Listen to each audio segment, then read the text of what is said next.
I wanted to take a quick moment just to thank everyone that was involved in making this event possible. Thank you to Dr. Kastner for making time for us, and we are all really looking forward to your presentation.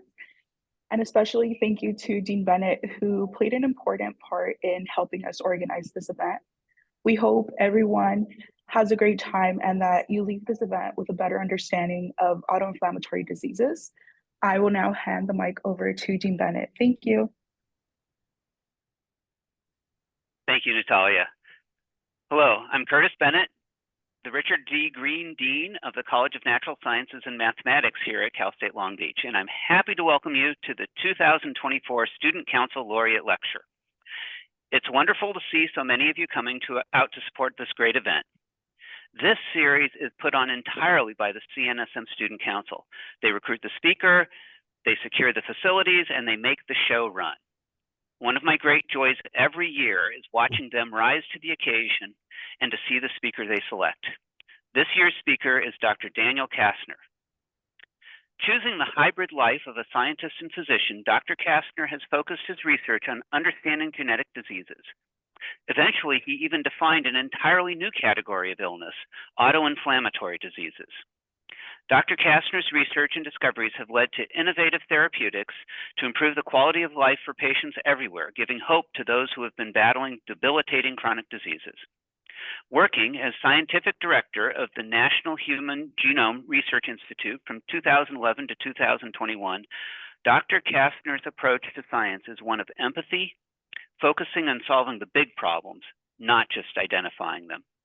His life-changing research has started the conversation and set up the framework for scientists to continue to study and understand genetic illnesses while finding more innovative ways to combat them. Dr. Kastner has won numerous awards and honors, including election to the National Academy of Sciences in 2010 and to the National Academy of Medicine in 2012, recognition as Federal Employee of the Year in 2018, the Ross Prize in Molecular Medicine in 2019, and finally, or most recently, the Crafoord Prize in Polyarthritis. Ola Kampa, chair of the Crafoord Prize Committee, said, "Dan Kastner is often called the father of autoinflammatory diseases, a title he thoroughly deserves.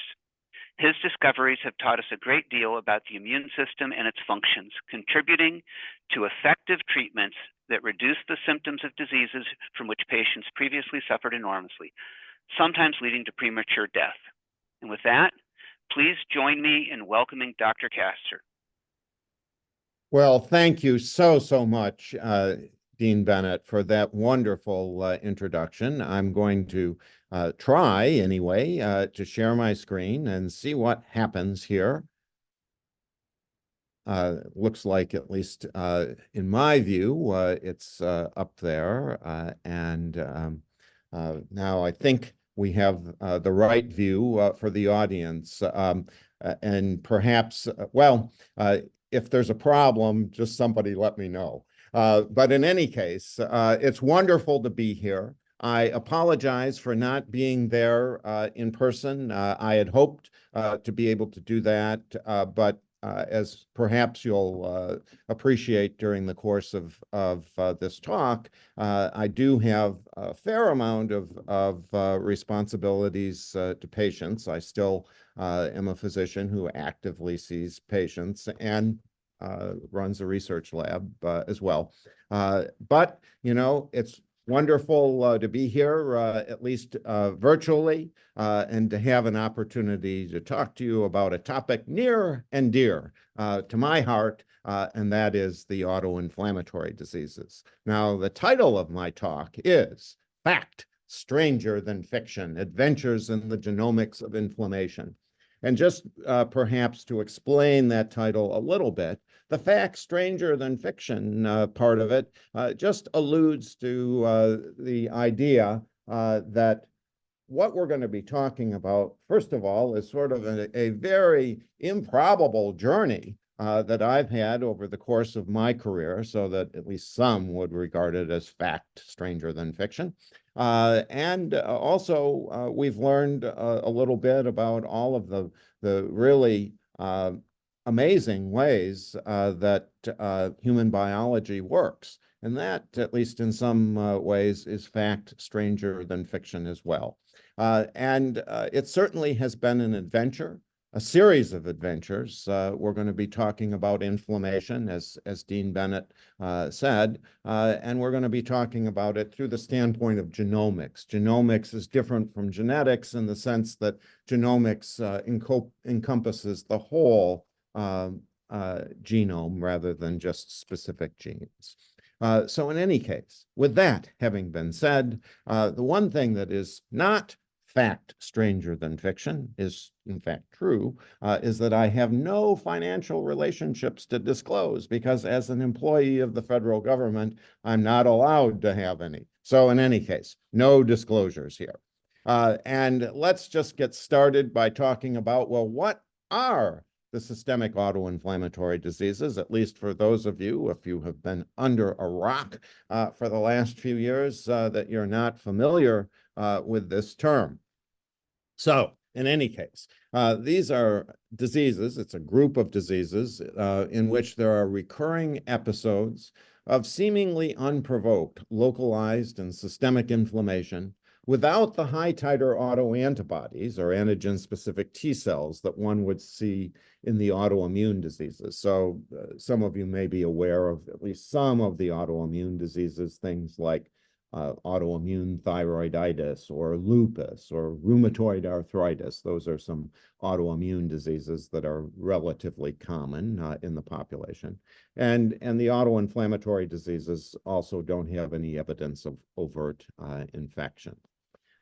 The autoinflammatory diseases show dramatic evidence of inflammation, and I'll just show you some pictorial examples of that here on this slide. The first of them, familial Mediterranean fever, a disease that we'll be talking about in this lecture, is a disease in which patients get fevers, as the name would imply, with inflammation of the lining of the abdominal cavity or the lining around the lungs or the lining of the joints, arthritis. Sometimes they develop a skin rash, and sometimes they have the buildup of a protein in the blood, and it gets into the kidneys that leads to kidney failure. What you're looking at here is actually the operative field of a patient with familial Mediterranean fever that had to have abdominal surgery because he had recurrent episodes of inflammation of the abdominal cavity that actually led to an obstruction of his intestines, and the surgeons are relieving that obstruction in this operation that was photographed there. Here's another autoinflammatory disease called PAPA syndrome, which is an acronym for pyogenic arthritis with pyoderma gangrenosum and acne. That's a mouthful, and I'm not going to go through all the medical terminology, except to say that what you're looking at here is the forearm of a kid from Kansas City from a number of years ago who has this disease, PAPA syndrome. And part of it is that the skin in various areas of the body, sometimes in response to trauma, can break down and you get a terrible inflammatory process where you get pus going into the area where there was skin. It took us 6 months to heal up this forearm of this patient from Kansas City. Fortunately, at this point, we have some better approaches that allow for a more rapid resolution of this problem. Here's an MRI of the brain of a child who has something called NOMID, neonatal onset multisystem inflammatory disease, which is a disease where instead of the patients getting unexplained inflammation of the abdominal cavity, like familial Mediterranean fever, they get unexplained inflammation of the lining around the brain. And the whitish stuff that you see there on this MRI scan is actually evidence of inflammation. You shouldn't see those whitish things there. And maybe I should just make my laser pointer so that I can point to things. And so you see that those whitish lines there, that shouldn't be there. And then finally, the last one that I'll show you an example of is DIRA syndrome, which is a disease in which patients don't have the normal inhibitor of one of the mediators of inflammation. There are ways of turning off inflammation in the body. And there's a genetic disease where patients have a lack of that. And there's this arthritis that one can see. So all four of these are autoinflammatory diseases that I'm talking about here on this slide. And they're all caused by mutations in single genes that lead to the immune system, the innate immune system, going haywire. And so these are disorders of the phylogenetically ancient innate branch of the immune system, and they provide new insights into human biology and opportunities for targeted therapies. So basically, part of what's been going on over the last 30 years or so in medicine is that as we have seen human diseases where patients have mutations in particular genes, we can figure out what those genes are. In a lot of cases, it teaches us something about how the immune system works that we didn't know about before. It's just learning how the body works by seeing all the ways that it can go wrong. That's one way of thinking about this. So to put this in some historical perspective, here's a picture of a guy named Paul Ehrlich, who was a great immunologist of the 20th century, of the early 20th century. He won the Nobel Prize in Physiology or Medicine in 1908. And he had this idea, horror autotoxicus. And that idea basically is that the immune system is so potent that it would be impossible to imagine that it could turn against its host. And therefore, autoimmunity, the process of the immune system turning against the host, that was thought to be impossible. And that was thought to be impossible, actually, for the first half of the 20th century. And it was only around the early 1950s with the demonstration of autoantibodies against your own tissue in patients with various diseases. In this particular photo, these are two of the discoverers of antibodies against the thyroid gland in patients that have Hashimoto's thyroiditis. But that was a discovery of around 1950 or so, and the autoantibodies that are associated with lupus and rheumatoid arthritis, they too were discovered in the early 1950s. So before then, there was no idea of autoimmune disease, and the idea of having inflammation without those autoantibodies, that's a concept that didn't actually arise until the latter part of the 20th century, close to the turn of the century, if you will, where we're talking about 2000 as being the turn of the century. So my interest in these diseases actually, the first glimmer of my interest in these diseases actually began with this cover of Life magazine, which probably a lot of you have never even heard of, but it actually was a magazine that we used to get in my home when I was a little kid. And this was the cover of Life magazine from October 4th, 1963. And if you can believe it, I was actually 12 years old at that time, so you can then do the math. So I'm actually at this point 72 years old. So in any case, this was the cover of Life magazine. As some of you may know, the double helical structure of DNA was discovered by Watson and Crick in 1953. This is 1963. What happened in 1963 is that Marshall Nierenberg, who was then working at the NIH, where I work, had figured out the genetic code, had figured out how the A's and T's and C's and G's go together to encode various proteins. And at that time, actually, that made the cover of this magazine, which was just a magazine that anybody could subscribe to. It was not a scientific magazine at all. But I was 12 years old, and I saw that, and I thought that was really interesting, and I had to do a science fair project later on that year. And so lo and behold, here I am as a 12-year-old making a model of DNA out of jelly beans and pipe cleaners. Well, it wasn't that I then went on to a career in molecular biology. In fact, I graduated from high school. I went to college and actually majored in philosophy in college, which actually, for those of you who are pre-med, is not a bad major because later on in one's career, if you have a career in medical research, you do a lot of writing. And actually, philosophy is not a bad major for preparing you for that aspect of one's career anyway. But in any event, here the next photo of me was actually in 1979 when I had completed the PhD part of an MD PhD program at Baylor Medical School. And at that time, I was doing studies of genetics in mice.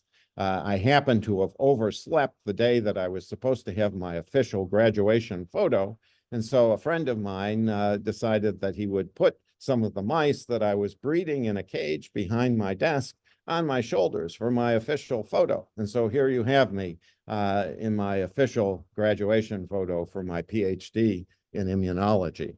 I went back to medical school and then did internal medicine residency. And this is me at the end of internal medicine residency. And I guess that, you know, the point about all of this, why am I showing you these pictures besides the fact that I have them? Well, it's because, you know, these were sort of two sides of my personality. One side, you know, which was the basic research side, interested in understanding various aspects of immunology.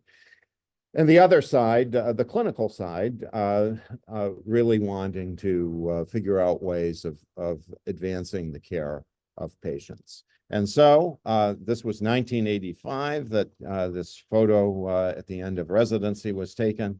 And at about that same time, I got married to my wife, Margaret. And we moved to Washington, D.C., or Bethesda, Maryland, where I took a training position in rheumatology, the study of the joints and autoimmune diseases at the National Institutes of Health. And at least at the time that I went there, the building that was circled was there as the hospital building. The building in front of it wasn't built until about 20 years later.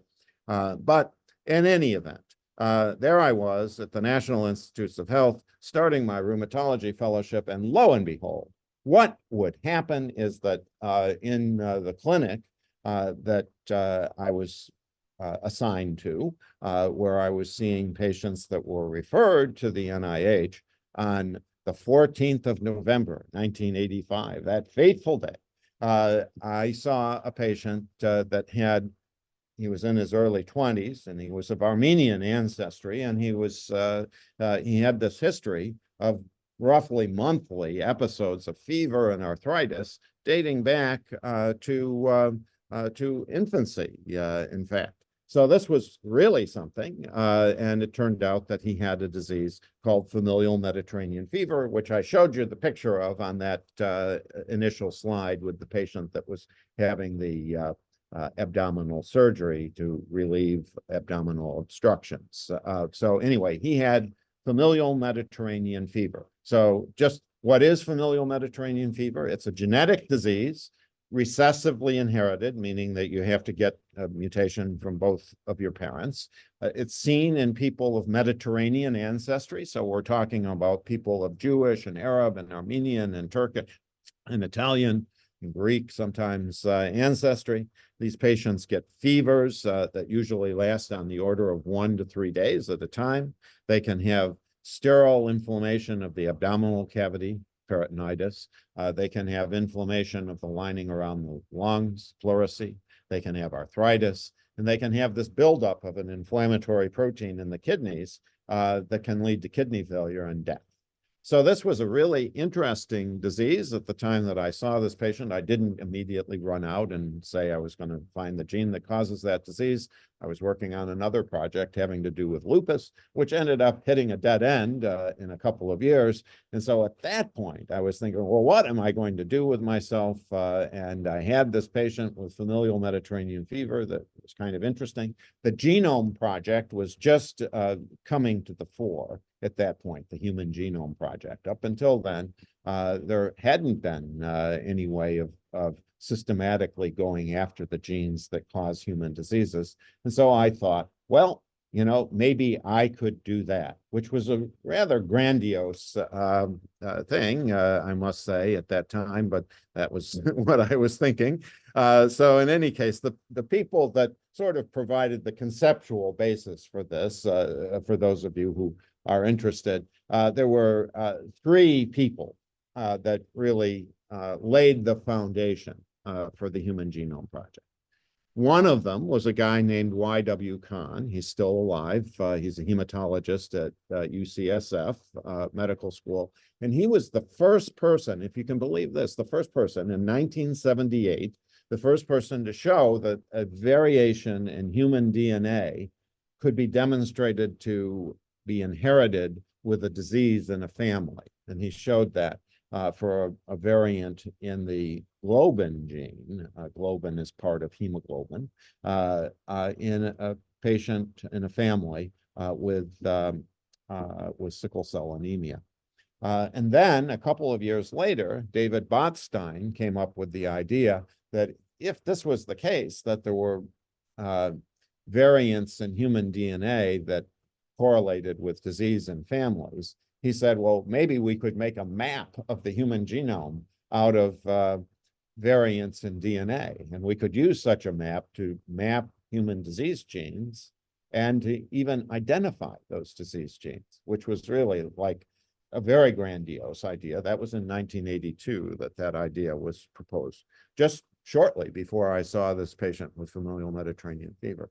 And then here's Francis Collins, who was leading one of several efforts that were going on to find the gene mutated in cystic fibrosis using that kind of strategy. And so, I was thinking, well, if Francis Collins and these other guys could go after the gene for cystic fibrosis using this technique, then maybe I could go after the gene for familial Mediterranean fever doing the very same thing. Again, really delusions of grandeur, in retrospect. But in any case, I linked up with this guy, Professor Mordechai Pras, who's shown here with a patient with psoriatic arthritis, actually, who's getting mud treatments at the Dead Sea. And he and I, in the summer of 1989, we went to his clinic for some of the time, and we went around to people's houses in Israel. These were families that have familial Mediterranean fever. Here you see a photograph of one of these families that has been altered to protect the identities of the family members. So you see one of the postdocs in my lab actually substituted my face for everybody except Professor Pras in this photograph. But this is a family where there are multiple members with familial Mediterranean fever, which is what we needed to do the gene mapping studies that we wanted to do. And altogether, over the course of a summer, we drew blood on 62 different families and made cell lines on 347 individuals, affected and unaffected members of those families. And from that, we were able, and it took some time to do this because at that time, there were only, if you can believe this, 300 markers, 300 DNA markers in the whole human genome. And as you guys may know, the human genome is 3 billion base pairs in length. And the fact that there were only 300 markers in those 3 billion base pairs tells you how early this was. But we were able to use those markers eventually to figure out that the gene that we were looking for was on chromosome 16. And we even found markers that flanked the gene on either side of the gene. We didn't know how far apart those markers were. And so in order to figure that out, we had to use this library, if you will, which was a set of chopped up chromosome 16. The pieces were on the order of 40,000 base pairs in length, but randomly chopped up. And we could use that library of chopped up pieces of DNA to assemble a map of this part of chromosome 16, starting with one of the markers, 218EP6, and we use that to pull out these 40,000 base pair fragments that would overlap with one another to start making the map. And then we use the marker that was on the other end of the interval and did the same thing. And eventually the two ends met. Fortunately, there was no guarantee that they would, but they did, fortunately for us. And it turned out that it was around 1 million base pairs between those two flanking markers. And then we were able to develop new genetic markers that allowed us to narrow the interval down to around 100,000 base pairs.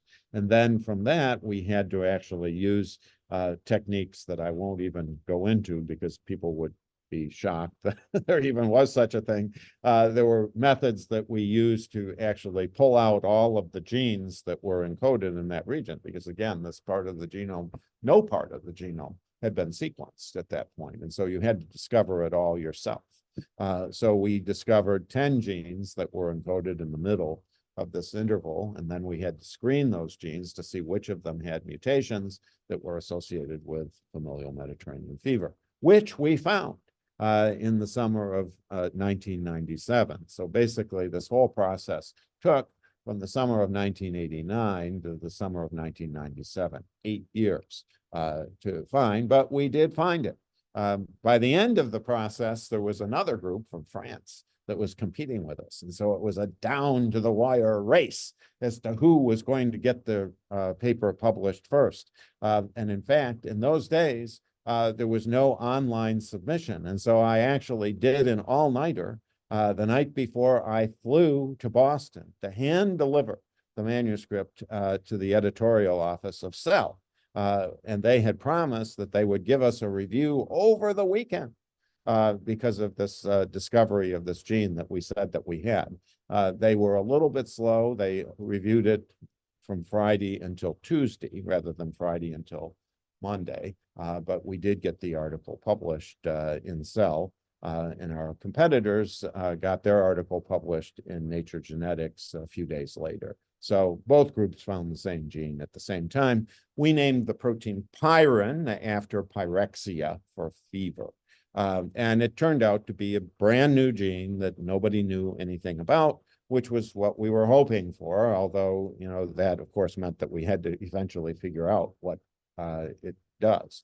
So there were, I'll just tell you about briefly, very briefly, 3 things that we learned from the process of finding this gene. So one of them is that there's a domain in this gene that encodes part of a protein that's very, very important in terms of what's called the innate immune system. The innate immune system is the part of the immune system that is the older part of the immune system. There are certain white blood cells that don't make antibodies and don't have T cell receptors that are the first responders when you're infected with something. And so that part of the immune system is the part that we're talking about.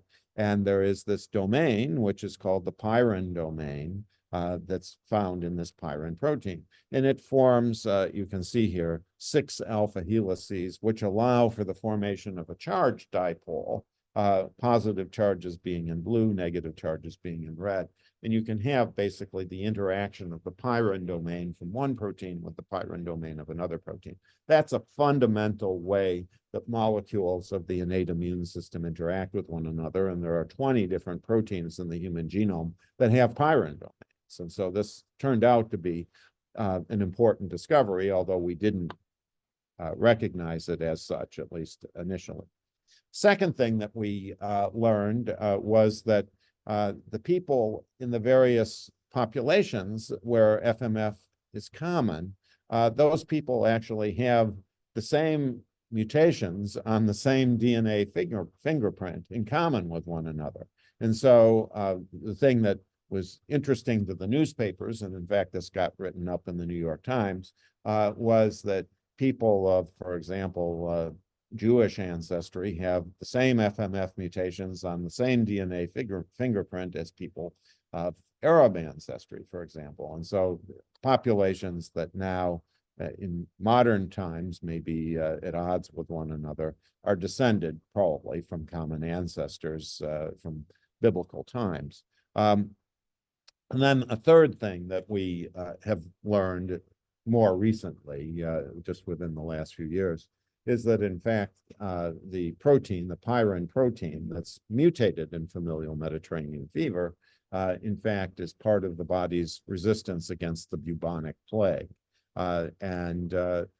Ordinarily, the bubonic plague has a way of defeating that by phosphorylating, by modifying the pyrin protein in such a way that it can't do what it's supposed to do. But it turns out that patients with FMF have a resistance to that, and even carriers for FMF have a resistance to that. And that may have selected for the relatively high frequency of carriers for FMF mutations in Middle Eastern populations. So interesting things.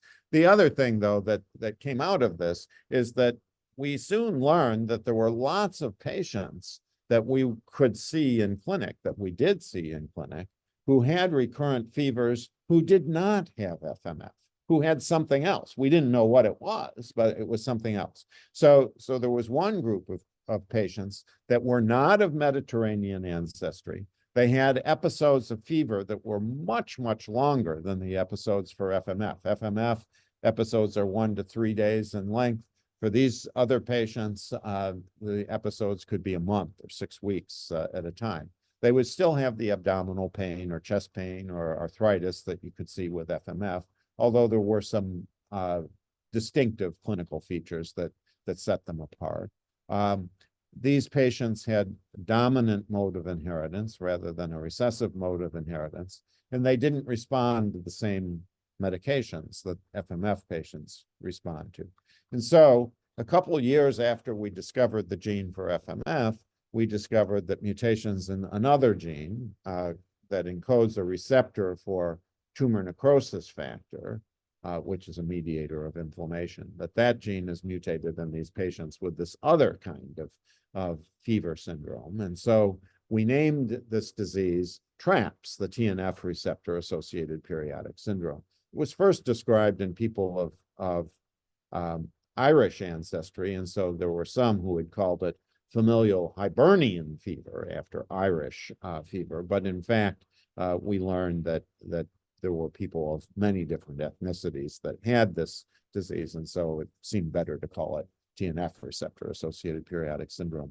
The other thing that this then led us to think is that, well, here we had a couple of diseases, familial Mediterranean fever and TRAPS, in which patients had unexplained episodes of fever and inflammation caused by mutations in particular genes. And so we thought that, well, maybe this is a new family of diseases. We weren't sure, but, we put that out there as a suggestion that maybe that was what was going on. And we even came up with the proposal that there would be other such diseases out there. And we sort of went through the textbooks of medicine and came up with a bunch of different diseases that we thought maybe, just based on their symptoms, were also autoinflammatory diseases. One group of them that we pointed out was a group of diseases where patients would break out in hives and have fevers for various reasons. And we said that might be an autoinflammatory disease as well. So in any case, now here's a situation of truly fact stranger than fiction. So within a year of when we suggested that, Hal Hoffman, who was and still is at the University of California, San Diego, published a paper showing that the gene that's mutated in those two diseases, in fact, he found it, and it has a pyrin domain at its N terminus. So that actually then created a molecular basis for this idea of autoinflammatory disease. So that was kind of neat.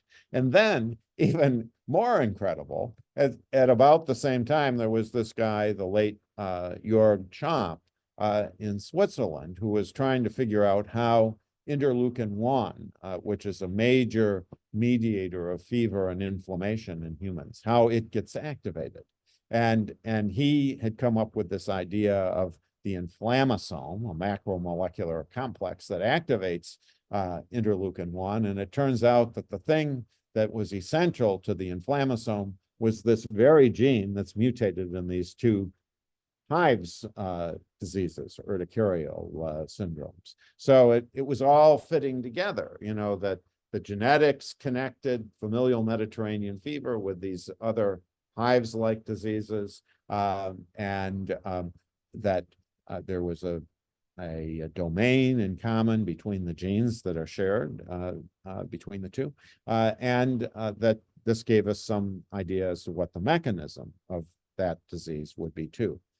Then even more incredible was that at about that time, my colleague, Raffaella Golbach-Mansky, saw this little boy, Jonathan, in clinic, who was sent to the NIH because supposedly he had Still's disease, juvenile idiopathic arthritis. So here he is shown here on this photo. But there were things that were atypical for Still's disease. One of them is that he had hives, like the patients with these other two conditions. He also had an abnormality in the back of his eyes, indicating that there was increased pressure inside of his head, inside the brain. And one could see that actually on the MRI, that the ventricle was enlarged on the MRI. And then he had these knobby-looking knees. And so what he in fact had, and Dr. Golbach-Mansky correctly made this diagnosis, is that he had NOMID, neonatal onset multisystem inflammatory disease, which was that disease on that early slide I told you about, where patients have unexplained inflammation of the lining around the brain. And so actually a couple of the fellows in our rheumatology training program noticed the similarity between this condition, NOMID, and the other conditions that I had told you about that are the hives-like conditions. And they said, well, maybe it's the same gene that's mutated. We thought that was ridiculous, but we tested it anyway. And sure enough, this is Ivona Aksentievich and Raffaella Golbach-Mansky who were leading this study. But sure enough, it was right. These patients with NOMID, in fact, did have mutations in the same gene that is mutated in the hives-like diseases. And so that then led us to think, well, gee, maybe we could treat those patients with NOMID with a blocker of IL-1. Now, why would we want to do that? Well, it turns out that, as I mentioned, this disease NOMID is characterized by inflammation of the lining around the brain. That leads eventually to blindness and deafness and intellectual disability. And a lot of the kids who have it don't survive into adulthood.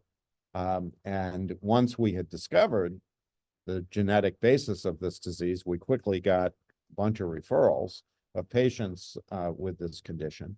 And we had like 18 patients with this condition. There was no known treatment for it. And essentially, the prognosis was horrible.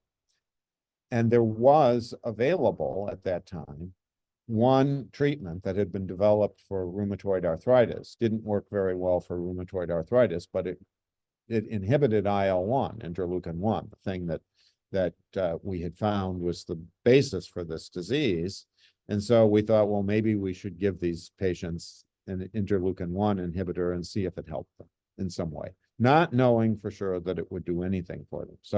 So we started these kids on interleukin-1, an interleukin-1 blocker called anakinra, which is given by daily injection. You can see before we started, here's hives on one of the patients. Here's the bloodshot eyes. Here's I showed you this picture before, the inflammation of the lining of the brain.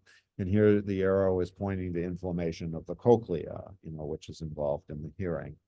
And after we started these patients on anakinra, you can see the hives go away, the conjunctivitis, the bloodshot eyes go away. Within 2 or 3 months, the inflammation of around the brain goes away, and the inflammation of the cochlea goes away. So essentially, it's like flipping a light switch. These kids started on anakinra around 2003 or so, something like that. They're still on it now, and we have kids that we started on anakinra at that time that are now graduating from college. And I saw one of them just recently who's now a graduate student in biochemistry. So it is a miracle to see this happening.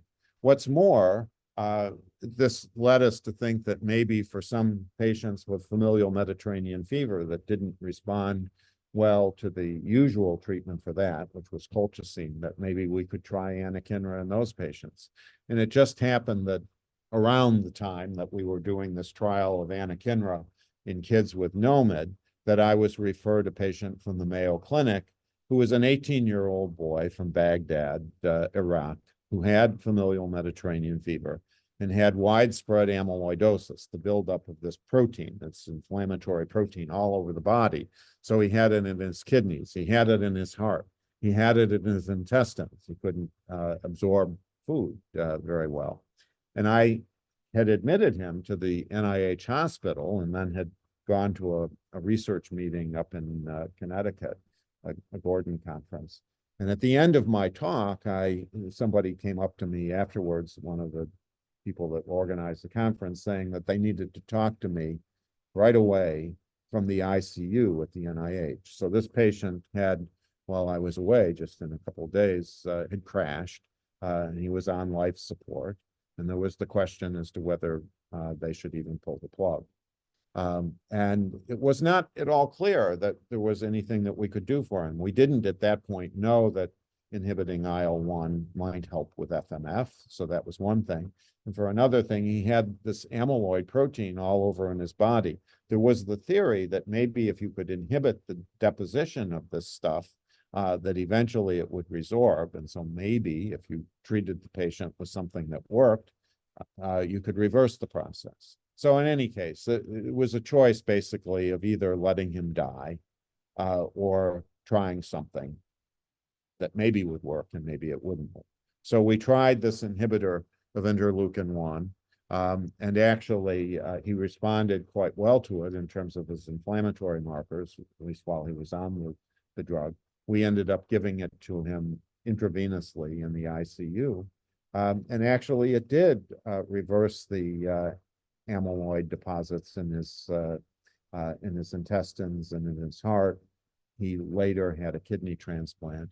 Here's a picture of him a few years ago. I just saw him in clinic actually a couple of weeks ago, which is almost 20 years since he started on anakinra. So again, a dramatic impact just by knowing how it works, just by knowing what's the gene that's mutated, what does that gene do, and do we have something that can somehow help that's available through perhaps other studies that are being done by the pharmaceutical or biotechnology industry. Another example, here's a little child that we saw in 2008, I think it was, who was referred to us with pustules all over his body. And he also had inflammation of the bones, and he had inflammation of the blood vessels. And the question from his physicians in Canada was, could he have NOMID, this disease where people get inflammation of the lining around their brain? And this didn't look like NOMID to us, and we said that we didn't think it was NOMID. We hadn't seen the patient yet, but at least based on the photos, that's what we thought. But the doctor in Canada put this child on anakinra, the IL-1 inhibitor, anyway, even though we said we didn't think it was NOMID. And lo and behold, you see that within, well, here's the before, and he's got, these pustular lesions all over his face. Within 3 days of starting the treatment with anakinra, you can see that he's shedding his skin and even smiling rather than crying. And here he is a week afterwards, and basically it totally reversed his disease. So what did he have? He didn't have NOMID. He had actually a genetic disease in which he lacked this substance that turns off inflammation by IL-1. It turns out that anakinra is just a genetically engineered form of that.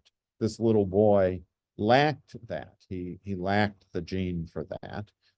And so by giving him anakinra, it basically replaced that. And again, it's something that's changed the lives of kids that have this condition.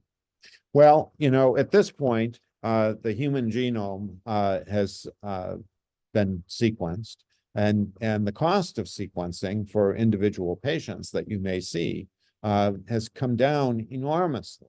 The sequencing technology has actually advanced faster than computer technology has advanced. Here's a line showing Moore's law. This is the basically the rate of decrease of cost and increase in speed in computing. And in fact, DNA sequencing outstrips that. Beginning in around 2007 or so, the technology has really improved, so that now we can sequence the entire genome of a patient that we see in the clinic at the NIH for about $400. So it's just amazing what's happened in the progress of that. So here's a story for you. Here we were referred a little girl from New Jersey back shortly after we had discovered the mutations in NOMID. And this little girl had had fevers for the first 2 years of her life, and then she had a catastrophic neurologic event. And the question was, did she have NOMID? And so we saw her, and she did not have NOMID. We didn't know what she had. It seemed like she had a stroke, but we didn't know why. And then a few years later, we were referred a little girl from Texas who was 6 years old at the time that she was referred to us, who had had 6 strokes during the course of her life. So given the advances in DNA sequencing that had happened during the early 2000s, it was possible for us actually to sequence all of the coding genes, anyway, of this little girl here from New Jersey and this little girl here from Texas, and both of their parents. And we were able then to look at all of the variants that we could see in both of these kids' genomes and try to figure out if there was something in common between the two of them. And in fact, there was. There was one gene that was in common between the two of them. It's a gene that encodes a protein that's called ADA2, which wasn't recognized as a disease gene when we first found that. But in fact, it is. And the deficiency of ADA2 turns out to be relatively common in the population. Here are the MRIs of the brain from some children that have this disease. They tend to have these small strokes in the deep part of the brain. They can also have this mottled look of the skin, and they can sometimes get inflammation of the blood vessels that can lead to this process here on the ear. It's basically that part of the ear is dying because of inflammation of the blood vessel that's going to it. That's called vasculitis. So in any case, this is a disease that is now known as DADA2, deficiency of ADA2. And these patients have very low levels of ADA2 in their circulation. Their parents have intermediate levels, and then normal adult controls are shown here. And if you do some studies with zebrafish, I'll just show you that, if you make zebrafish that have mutations in this gene, they get strokes too in their embryos. And those strokes can be prevented by injecting actually the wild type version of this gene from humans, but not the mutant version of this gene from humans.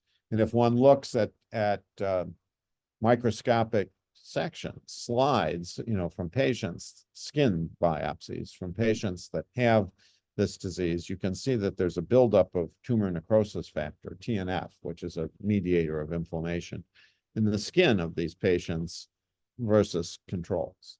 So why am I telling you all this?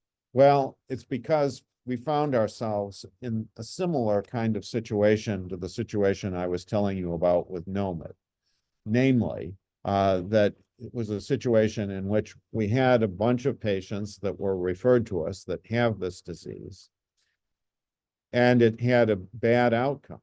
In a lot of cases with NOMID, I already told you the bad things that can happen with those patients if they're not treated. With DADA2, the same thing. These patients would have strokes on the order of once every 3 years, these kids would have a stroke. And there was nothing that we could do to stop it. And these patients had already been treated with all kinds of different things, not with tumor necrosis factor inhibitors. And as many of you know, if you even watch TV, Humira, for example, is a TNF inhibitor that's used in the treatment of rheumatoid arthritis and inflammatory bowel disease. It's advertised on TV all the time. And until the COVID pandemic, it was the #1 selling drug in the world, with something like $18 billion worth of sales. But it hadn't been tried in deficiency of ADA2, at least in part because of concerns that it might cause problems with the central nervous system. It's a rare side effect of tumor necrosis factor inhibitors, but was a concern. But knowing that there wasn't anything else to try, we did try it in 15 kids that had DADA2. And one can see that their lab results improved markedly. These kids, before going on treatment, had 55 strokes over the course of 2,077 patient months of observation. Once they went on TNF inhibitors, in about 700 patient months of observation, the number of strokes that they had was 0. So this has become essentially the treatment of choice for kids with this condition. It does prevent them from getting strokes. There are other manifestations of the disease that we still need to work on, but it's certainly changed the lives of these kids a lot. One other disease that I will just mention to you, at least in part because it's relatively recent, is that we just published a paper in Nature Immunology on the deficiency of a molecule called sharpen, which is involved in the regulation of the innate immune system as well. This we found in a child who was referred to us from India, from Bangalore, India, the child of a consanguineous marriage. Basically, the father is the uncle of the mother. It's an uncle-niece marriage. And so this kid was sent to us because he had episodes of recurrent fever and inflammation of the parotid glands, salivary glands, and arthritis and colitis as well. And we got DNA specimens from him and his parents. And we found that he had mutations in this gene called sharpen, and he totally lacked sharpen. It turns out that there's a mouse that was already known lacking in sharpen that had a form of skin inflammation, where if you bred that mouse onto a background of mice that lacked tumor necrosis factor, then the inflammation went away. So that made us think that maybe we could treat this little boy with a TNF inhibitor, but we would want to do it under close observation at the NIH. Well, then another fact stranger than fiction moment occurs, and that is that I was invited to give a talk at a medical meeting in India, in Bangalore, India, by this guy, Sudhir Gupta, who actually is a faculty member at UC Irvine. But in any case, the meeting was going to be in Bangalore, India, in the Leela Palace Hotel. Now, the Leela Palace Hotel, it turns out, is right across the street from the Manipal Hospital, which is where our patient was being cared for by Dr. Anand Rao. So in any case, I was able to go to this medical meeting, check into the Leela Palace Hotel, and then walk across the street to the Manipal Hospital, where I saw the patient, which was really amazing. And sure enough, he did have arthritis, and he did have colitis, and did have parotitis. And so we arranged for him to come to the NIH. Here you can see scans that we did at the NIH showing inflammation in his ankle, inflammation actually of the atlantoaxial joint, which is the joint right at the top of the neck, which if that goes bad, the person can actually break their neck. So it's a serious, serious problem. And then inflammation of the colon that was observed by colonoscopy. So in any case, we found that that he did have evidence of a process leading to increased cell death, which can lead to inflammation. And I won't go into the details of this except to say that there was lots of evidence for increased cell death, and it seemed like putting him on an inhibitor of tumor necrosis factor would help. So we did. We started him on etanercept at first, Enbrel, and then switched him to adalimumab, Humira, because of his colon problems. And doing that, it normalized his inflammatory markers in his blood. It made the arthritis go away in his ankles. It made the colitis go away on colonoscopy. His height started to return to normal growth curves, and his weight did too. His bone mineral density improved. When we first had him at the NIH, he was wheelchair dependent, but within several months of being on a TNF inhibitor, he was able to walk without assistance. And in fact, within a year, he wanted to show off to us that he could dance.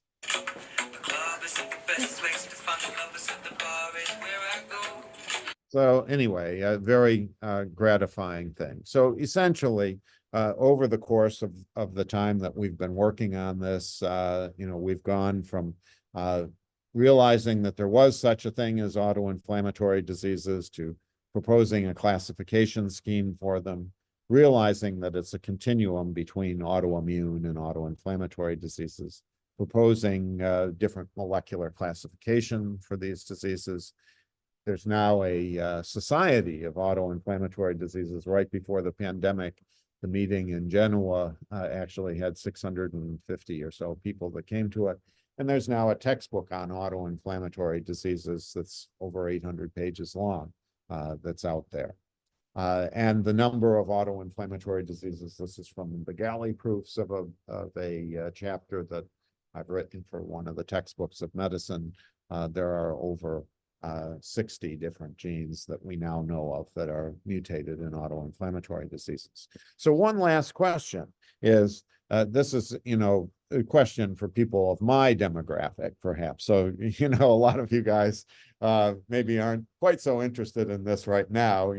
I was thinking, before this talk that I could say that, with that picture of my wife and me at the very beginning, that we're old enough to be your parents for most of you, but actually we're too old to be your parents at this point. But in any case, how do old people get autoinflammatory diseases? Well, this was a question that one of the fellows in my lab was interested in approaching, David Beck, and he was working with a number of others in the lab or in our clinical team, Peter Grayson, Marcy Ferrata, Keith Sikora, and Amanda Umbrello. And without getting into all of the details, what David found was that as you get older, you can get mutations in genes that can lead to autoinflammation. And that in fact, just some of the cells in the body will have the mutations and others of the cells in the body will not. So that, for example, in the blood, the peripheral blood, you can see the mutation that's associated with a particular kind of autoinflammatory disease.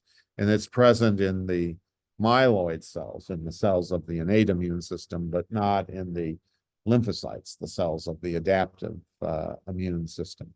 And actually, the patients that have mutations in this particular gene that David discovered, it's called UBA1, tie together patients that have a whole bunch of different clinical diagnoses that, we thought were separate diseases before he discovered these mutations. Diseases like relapsing polychondritis, where patients get inflammation of the cartilage of the ears, or vasculitis, where they get inflammation of the blood vessels, or sweet syndrome, or you get boils all over your body. And they're actually, at least some of the patients with these conditions are all tied together, having somatic mutations that they got during the course of their lives. They were not born with these mutations. They arose during the course of their lives. This is what happens, at least to some extent, with cancer, is that at least for certain forms of cancer, that mutations arise during the course of one's life, which can lead to cancer. Well, it's the same thing with autoinflammatory disease. Mutations can arise during the course of life that will lead to certain autoinflammatory diseases. And so, because of the fact that sometimes the clinical picture doesn't reflect, what mutation is the cause, maybe one should be looking, instead of looking at the leaves of the tree, one should be looking at the roots. Well, I know that at least on the East Coast, that my talk started at 12:40, and it's now 1:38, so I've got 2 minutes to finish up. So, take-home messages. The autoinflammatory diseases are disorders of the innate immune system. The monogenic autoinflammatory diseases have taught us a great deal about how innate immunity works. In some cases, targeted therapies have been transformative while validating our understanding of the underlying disease. Pathogens sometimes select for genetic variants that protect against the pathogen, but predispose to autoinflammatory disease, as is the case for familial Mediterranean fever and the plague.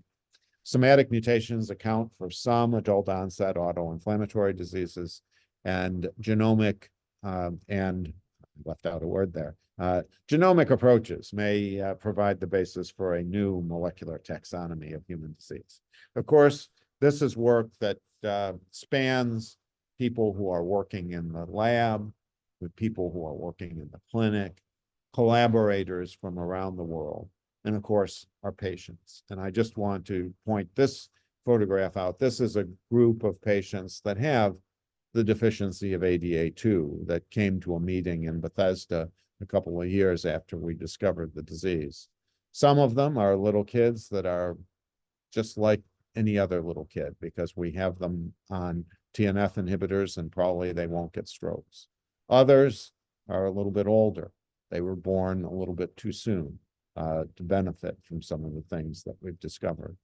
And it just points out the urgency, the fact that the clock is ticking with regard to this work, and that patients' lives with other conditions that we don't even know yet are at stake with what we are doing, and that the clock is ticking.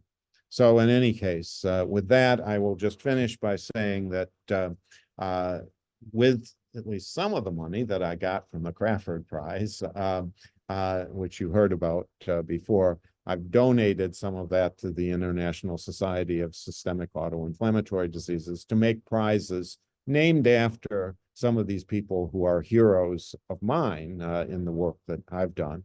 Jörg Chopp, remember, the discoverer of the inflammasome. There's a basic science prize named after him.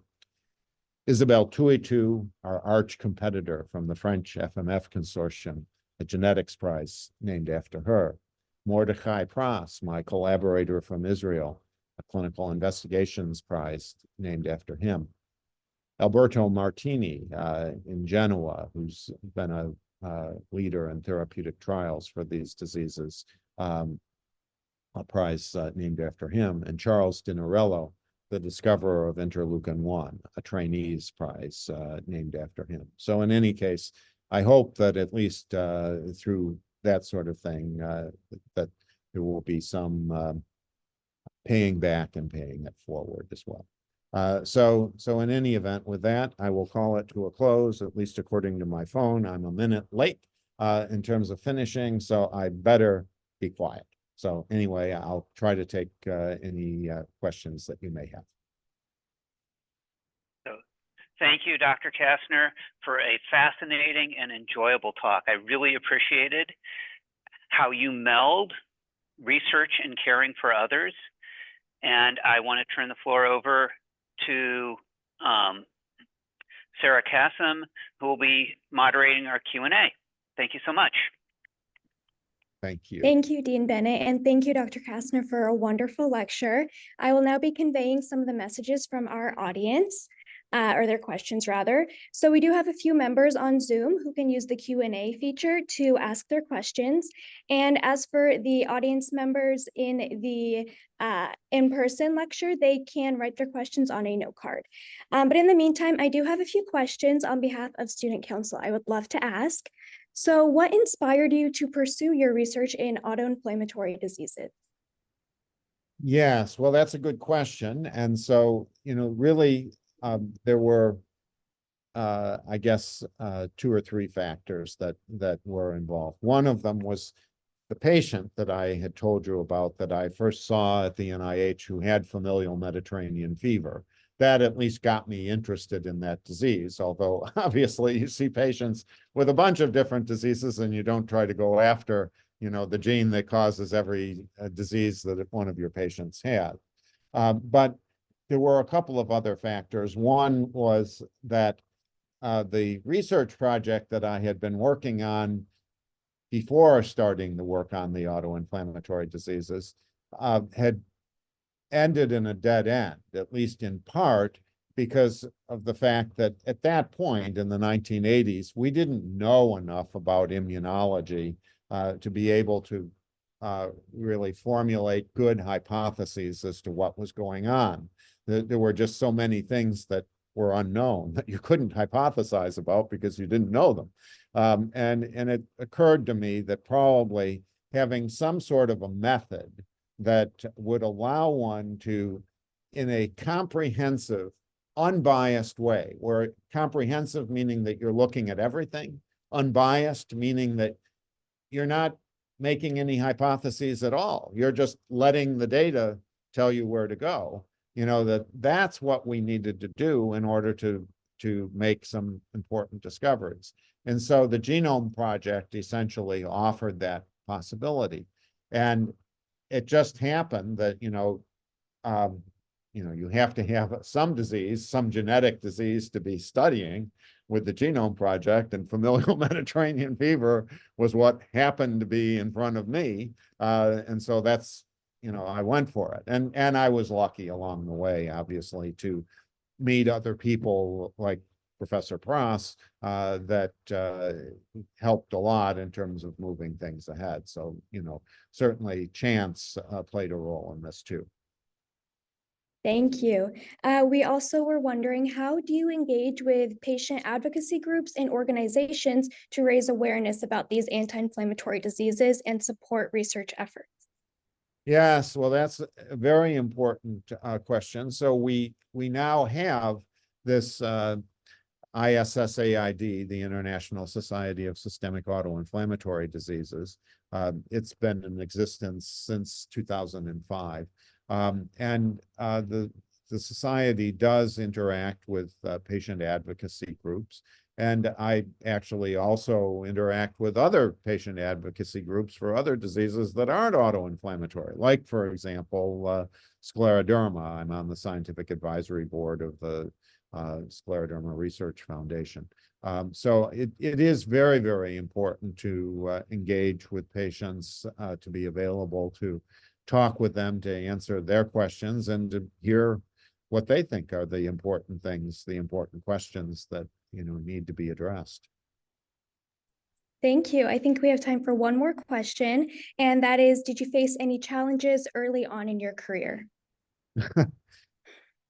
Well, just with regard to the familial Mediterranean fever project, although, the way I told the story, perhaps it sounds like it was, fairly straightforward in terms of what to do. In point of fact, I mean, the whole thing was, there were challenges associated with it because the Genome Project really had not advanced to the point where, the tools were really there. So at multiple stages, we either had to find other people that could, that had figured things out that could help us, or in some cases, figure them out for ourselves. And so there were a lot of challenges in terms of mapping the gene for familial Mediterranean fever to chromosome 16. That took actually a couple of years to do. And constructing that library of chromosome 16.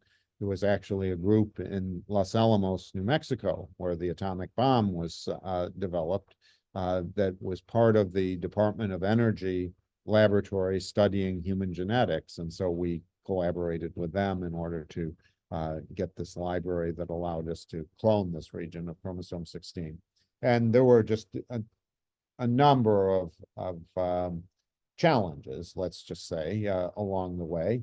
But that's what makes life interesting, and it's all fun, and it's what makes the world go round, is to have those kinds of challenges. Thank you so much for that. We do have one more question in the chat. Dr. Bhandari is wondering if we have, or if you could comment on any connections between metabolic disorders such as diabetes and anti-inflammatory diseases. Yeah, well, that's a very good question. And so, in fact, inflammation does play a role in a number of metabolic diseases. There are two types of diabetes: type 1 diabetes, which usually presents early in life and is involved with autoimmune destruction of the pancreas. So type 1 diabetes is certainly autoimmune.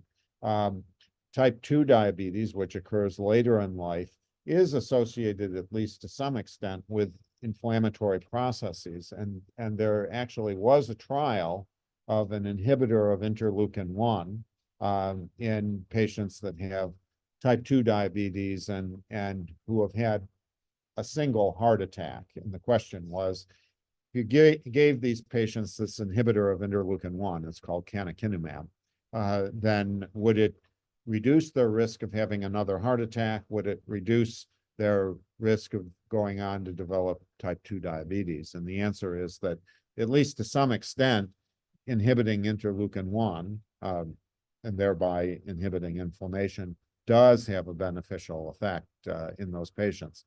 It's a very expensive medication, and so nobody has yet come forward with the idea of using that to treat these conditions, but maybe at some point in the future, who knows? Thank you so much. I believe those are all the questions we have. I'm going to pass it to Natalia for a quick closing statement. Thank you, Dr. Kastner, so much for your presentation. It was truly a pleasure to have you, and it was great to have someone that is so dedicated in their work willing to present to us. Thank you to our attendees, both in person and on Zoom, for joining us. I wanted to remind you that we will be having a technical lecture at 3 p.m. titled Autoinflammatory Diseases and the Human Condition. Once again, thank you to everyone involved, and we hope to see you later. Bye-bye. Thank you.